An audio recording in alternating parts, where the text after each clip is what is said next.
Join Sid for this edition of It's Supernatural. Welcome to our world. Bienvenue dans mon monde où il est naturellement surnaturel. Le monde connaît une pénurie massive de pétrole. Mais mon invité dit que Dieu lui a montré une solution miracle. Et ce n'est pas ce à quoi vous pensez. À tout de suite.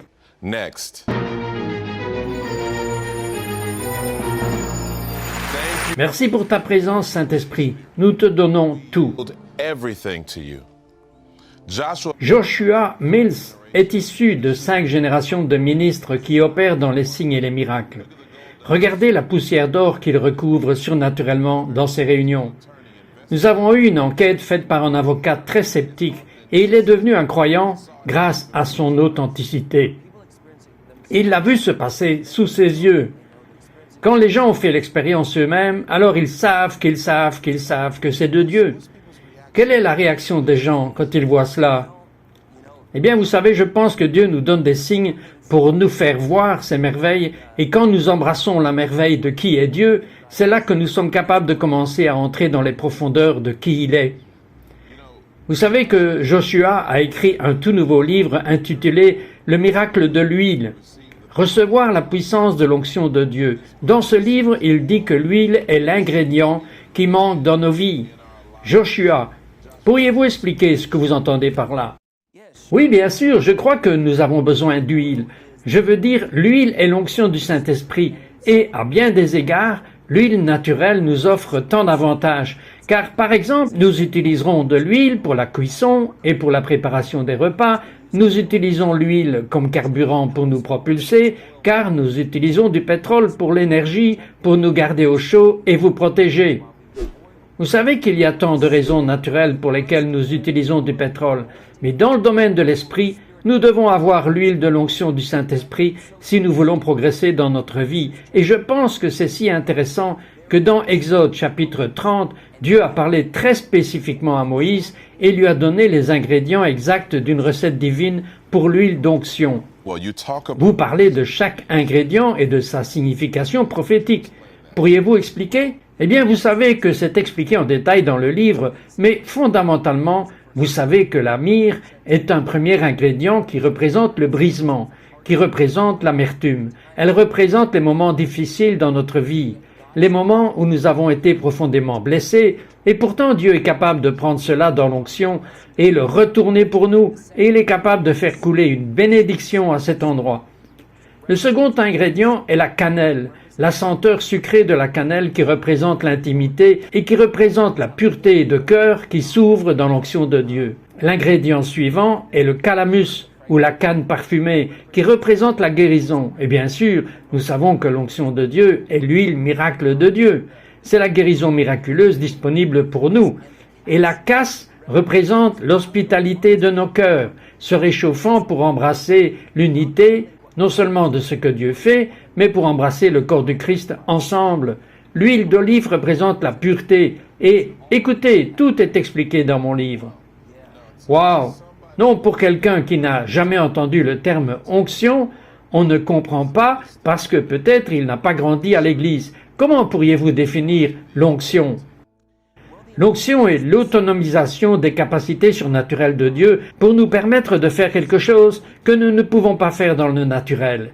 Et quelque chose que je commence à remarquer partout dans le monde que nous avons servi est que Dieu augmente le domaine des signes et des prodiges. Et cela arrive d'une manière d'entreprise, où il n'y a pas que quelques personnes qui reçoivent des signes, mais où toutes les congrégations commencent à se déplacer dans ce domaine de la science.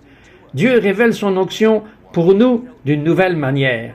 Et je me souviens quand l'huile a commencé à couler de mes mains surnaturellement, il y avait des moments où je devais placer mes mains au-dessus de 2 tasses pour recueillir toute l'huile qui coulait de mes mains. Maintenant, avec cette huile qui s'accumulait dans les tasses, est-ce que cela remplissait les tasses? Il y a eu plusieurs fois, comme David l'a dit dans le psaume 23, où les tasses ont débordé. Et oui, Dieu nous donne une huile fraîche, de l'onction fraîche, pour nous permettre de faire ce que Dieu nous appelle à faire un jour. Maintenant, est-ce disponible pour chaque croyant? Je veux dire, vous êtes grand. J'ai vu vos réunions, j'ai vu la gloire, j'ai vu la poussière d'or. nous avons fait des réunions ensemble, mais qu'en est-il de la personne moyenne que vous savez, qui n'ont pas autant de butin spirituel comme vous le faites? Je n'ai pas de super puissance spirituelle, il suffit d'être un amoureux de Jésus, et je pense que lorsque vous mettez votre cœur en ordre avec Dieu, et que vous commencez juste à le poursuivre avec tout ce que vous avez, c'est dans ces moments où la gloire commence à éclater, que l'onction commence à couler dans une grande mesure, et nous voyons cela se produire pour les croyants du monde entier. En fait, mon nouveau livre a été récemment publié, et même lorsque les personnes ont juste commencé à lire les pages, comme les premières pages, nous avons eu des témoignages de personnes écrivant et disant « J'ai eu de l'huile qui a commencé à apparaître dans mes mains, j'ai eu la paix de Dieu qui a commencé à venir sur moi d'une manière que je n'avais jamais eue avant. » Il passe instantanément de la dépression à la joie. Donc, ce sont des choses qui sont disponibles pour tout le peuple de Dieu. Maintenant, parlez-moi de certains nouveaux signes et miracles que vous avez particulièrement connectés à cette révélation de l'huile. Absolument. Vous connaissez la manifestation corporative de ces choses qui se passent.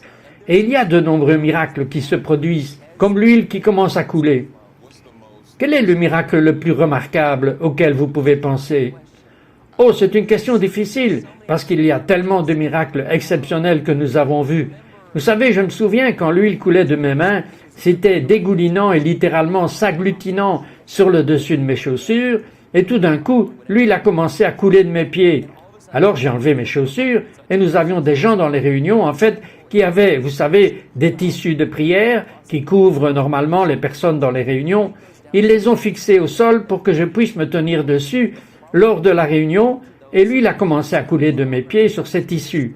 Et je marchais juste autour pendant que je servais.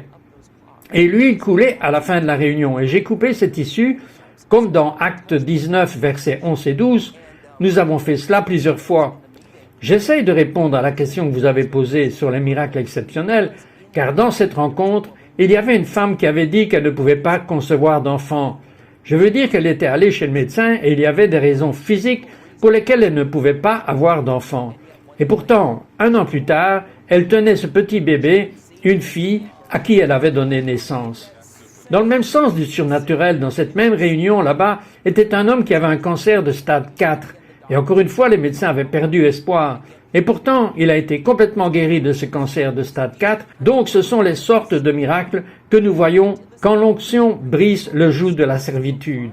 Alors, peu importe ce qui retient les gens en ce jour, il y a une huile fraîche qui coule et je peux la sentir maintenant. Oh mon Dieu, c'est ici, Seigneur, je te remercie pour l'huile qui vient de ton esprit, qui coule en ce moment sur chaque personne qui regarde. Je pense que votre huile coule avec une percée de miracles, avec délivrance, avec salut, avec la guérison, avec ta puissance qui est libérée en ce moment au nom puissant de Jésus. Now in Jesus' mighty name.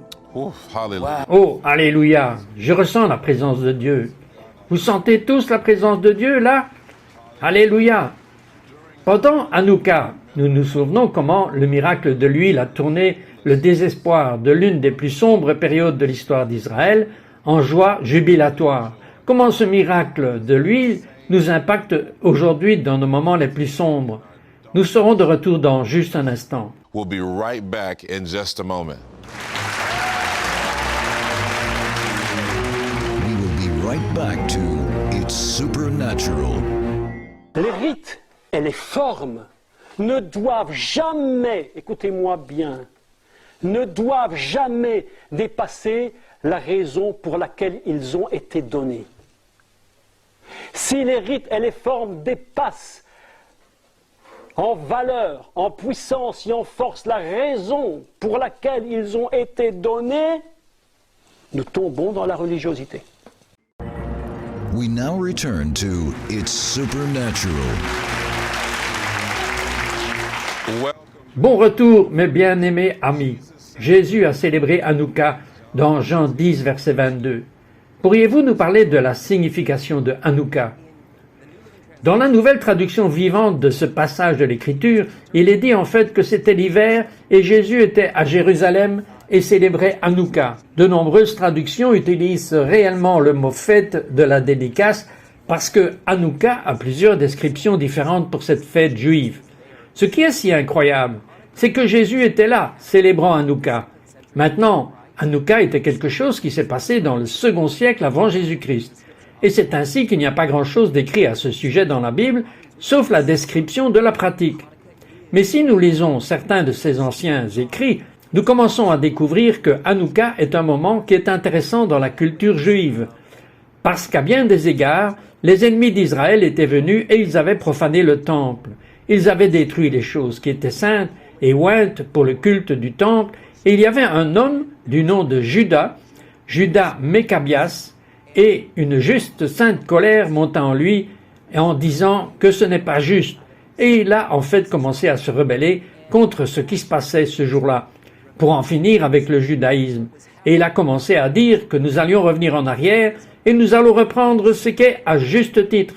Et il y avait un petit groupe de combattants de la liberté qui l'ont rejoint, et de tant de manières, cela ressemblait à une situation impossible, car il y avait tellement de persécutions, et pendant ce jour, de nombreux Juifs ressentaient malheureusement la pression ou le poids de l'ennemi, et ont commencé à céder, et juste dire « peut-être que nous avons juste besoin d'aller avec le flux ».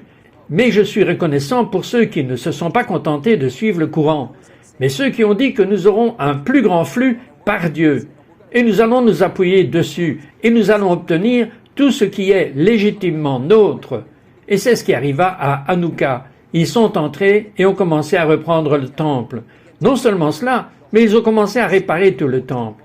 Et ils voulaient dédier le temple maintenant de retour au vrai Dieu vivant. Et quand ils sont allés pour le faire, il n'y avait pas assez d'huile. Il n'y a de l'huile que pour un jour, et ils avaient besoin d'huile pour une semaine. Et ils ont dit, de toute façon, nous allons l'utiliser, et nous allons consacrer le temple.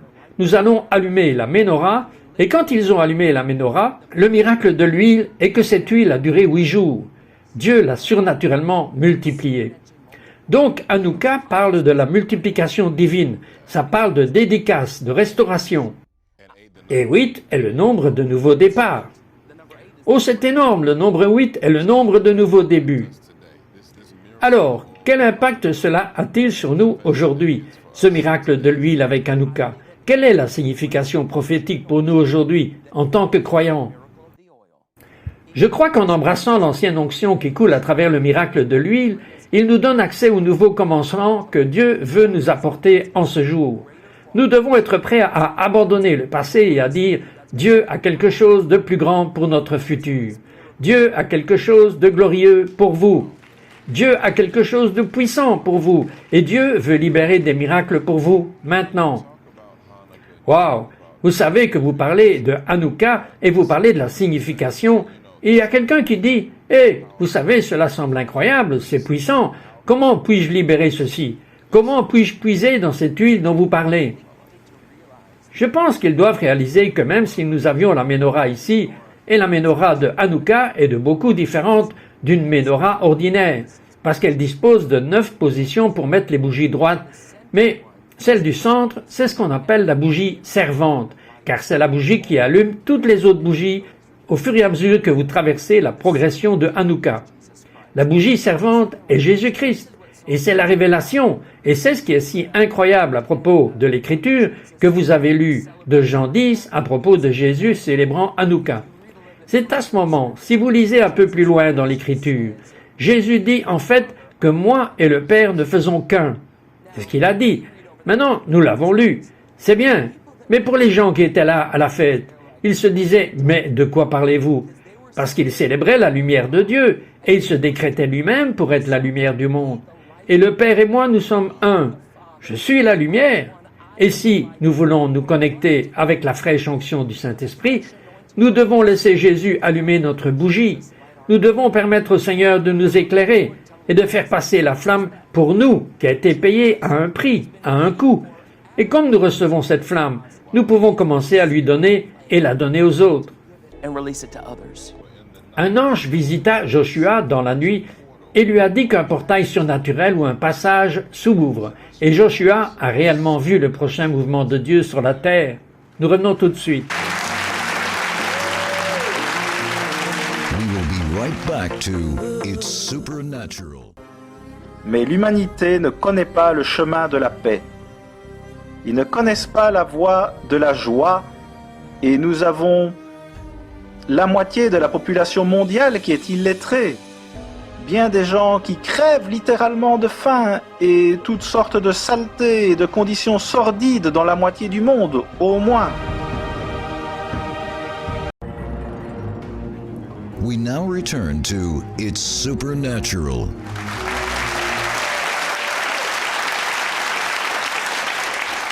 Mon invité, Joshua Mills, a dit qu'il avait eu une visite angélique qui a changé sa vie. Joshua, qu'est-ce que les anges vous ont montré? Oh mon Dieu, je faisais le ministère à Big Bear, Californie. Et la toute première nuit de réunion, j'ai eu ce que j'appelais à ce moment-là un rêve. J'ai maintenant compris que c'était une vision nocturne, mais dans cette vision, j'ai vu un nuage commencer à se former devant moi. Et puis j'ai vu que ça commençait à augmenter, jusqu'à ce qu'il ne soit plus qu'un nuage tout autour. Et à ce moment, je crois que le Seigneur m'a permis de m'élever dans un ciel, une sorte de sphère. Il y avait un portail qui a commencé à s'ouvrir, une lumière a commencé à venir hors de ce portail, et des anges ont commencé à apparaître. Et cet ange avait dans sa main cet énorme bol. Je veux dire, pour moi, il avait l'air comme un gros pot de jardinière, et il était doré. Et il a commencé à le tourner et le relâcher vers moi. Et comme il le faisait, il y avait de l'huile dans le bol qui a commencé à se déverser vers la terre, partout sur moi, vers la terre. Je veux dire, c'était incroyable. Je me suis réveillé de cette rencontre surpris, et je savais que je n'allais pas pouvoir me rendormir. Je veux dire que la gloire de Dieu était dans la chambre, et il y avait de l'huile qui sortait de mes mains, venant sur mes pieds. Je veux dire qu'il y avait juste de l'huile partout. Et quand j'ai allumé la lumière, j'ai remarqué que l'horloge indiquait 2h35 du matin. Et l'autre chose que j'ai remarqué est qu'à la toute fin de mon lit, il y avait 2 tasses placées, qui n'étaient pas là quand je me suis endormi. Et ces 2 tasses étaient remplies à ras-bord, je veux dire débordant avec de l'huile dedans. Et entre les tasses se trouvait ma Bible ouverte à l'Apocalypse chapitre 5. Et sur la Bible, il y avait la gloire de la Shekinah partout dans les pages de la Bible. Et donc, bien sûr, j'ai commencé à lire. Et c'était incroyable parce que c'était une chose si surnaturelle qui s'est passée. Je savais que Dieu avait un message et que je commençais à lire Apocalypse chapitre 5. C'est tout à propos de l'encens des saints, les prières des saints qui montent au ciel. Et j'ai eu cette compréhension à ce moment-là que ce que Dieu disait, c'est que les prières et l'intercession des saints ont été élevées au royaume céleste et qu'il y a maintenant un moment où Dieu fait redescendre vers la terre comme une huile d'or pour un réveil dans le monde entier. Et je crois vraiment que nous sommes dans ce moment. Après cette rencontre, j'ai eu quelque chose que le Seigneur a commencé à me montrer, et c'était le psaume 23, verset 5, que j'ai mentionné plus tôt. Mais il était loin dans ma tête avec de l'huile fraîche. Ma tasse déborde, et ainsi nous entrons dans cette saison du débordement, de la surabondance de Dieu. Et nous devons croire en ce moment qu'il y a plus qu'assez d'huile pour aller autour. Il n'y a pas de pénurie de pétrole. Il y a plus qu'assez pour l'approvisionnement abondant en huile pour le peuple de Dieu. Et cela va venir d'une manière surnaturelle. Supernatural way. Wow. Vous savez, Sid parle souvent de la gloire globale en or. Et je crois fermement que nous sommes dans ces jours en ce moment. Je crois que nous sommes dans ce moment divin. Il y a un moment kairos, où la gloire de Dieu est libérée. Et c'est ce dont vous parlez, de cette gloire. Et je ne crois pas que nous allons pouvoir le contenir par une dénomination ou par un bâtiment. Je crois que cela va être quelque chose qui va tout simplement venir sur le monde comme les eaux couvrent la mer. Absolument. Nous sortons d'une telle rencontre avec une telle sainte crainte et vénération de ce que le Seigneur libère.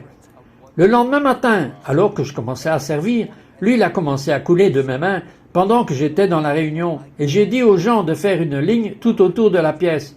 Et j'ai voulu oindre tout le monde parce que je voulais couler dans ce que l'Esprit était en train de faire.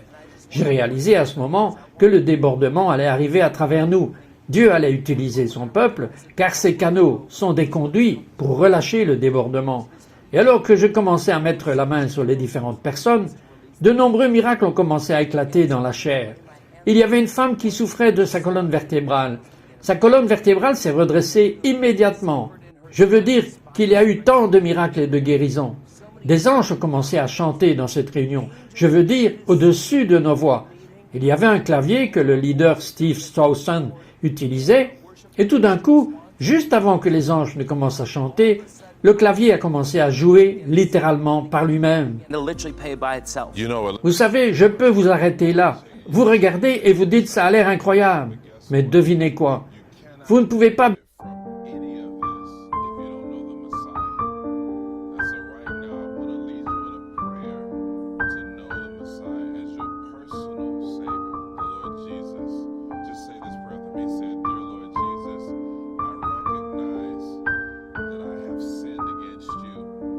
I've sinned in many areas of my life. And right now, pardonner tous mes péchés, ceux que je connais et ceux que je ne connais pas, à propos de me laver et de me rendre propre. Et maintenant que tu m'as rendu propre, je te demande de venir et de vivre à l'intérieur de moi. Je crois que tu es mort sur la croix et que tu es ressuscité d'entre les morts. Maintenant, je fais de toi mon Seigneur et Sauveur. Si vous avez dit cette prière et que vous la croyez de tout votre cœur, je crois que vous êtes une nouvelle création. Vous êtes ce que l'apôtre Paul appelle le seul homme nouveau. Et maintenant, ce que je veux qu'il se passe, j'aimerais que vous priez en regardant le public et juste commencer à prier pour ceux qui regardent et libérer la guérison et les miracles sur eux maintenant. goes over them right I now. want you to J'aimerais que vous étendiez vos mains en ce moment vers l'écran et je veux que vous receviez une transmission de cette huile sainte, fraîche du Saint-Esprit. Le miracle de l'huile qui est libéré vers vous maintenant au nom puissant de Jésus. Je te remercie de l'avoir fait, Dieu. Je te remercie que tu déverses sans limite d'offres, mais dans une offre surabondante du miraculeux, au nom puissant de Jésus.